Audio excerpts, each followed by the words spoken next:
میری زندگی کا بیشتر حصہ شادم از زندگی خیش کے کارے کردم، بہت مطمئن ہوں میں، میرے پاس کوئی جائیداد نہیں۔ ابھی میں ویزا لینے گیا تھا تو وہاں پر جو خاتون تھی ایک کینیڈا کی،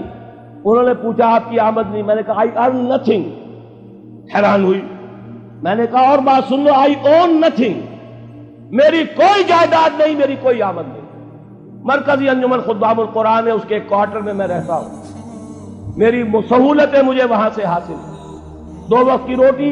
یہ میرے بچے ہیں جو کنٹریبیوٹ کر دیتے اس سے میں کھا رہا ہوں، اس لیے کہ میرا ایک مکان تھا وہ میں نے بیچ کر ان کے لیے چھوٹے چھوٹے 3 کمرے کے 4 کوارٹر بنا دیے اور وہ ان کے نام کر دیے، میرے نام پر، میری بیوی کے نام پر 1 پیسے کی جائیداد نہیں، کسی کمپنی کا کوئی 1 پیسے کا حصہ نہیں، کہیں میرے پاس کوئی بانڈز نہیں، اللہ بچائے رکھے اس لعنت سے، اور نہ کہیں کوئی میرے ہاں اس طرح کی اور کوئی شے موجود ہے۔ ہاں بینک کا ایک اکاؤنٹ ہے، اس میں شاید 5-6 ہزار روپیہ میرا پڑا ہوا، اللہ خیر۔ تو یہ اچھی طریقے سے جان لیجئے میں نے زندگی لگائی ہے اسی کام کے لیے لگائی ہے، مجھے کوئی احساس محرومی نہیں ہے،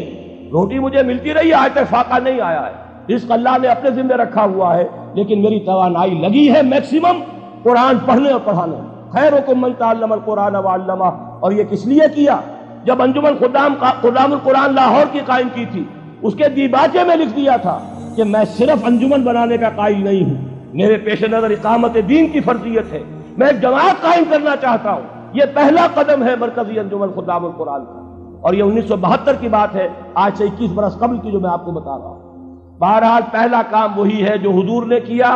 فرق یہ ہے وہ کافر تھے، انہیں قرآن کے ذریعے سے ایمان کی طرف دعوت دی گئی، ہم مسلمان ہیں، ہمیں قرآن کے ذریعے سے تجدید ایمان کی دعوت دینی ہے، مرحلہ ایک ہی ہے، اس میں کوئی فرق نہیں۔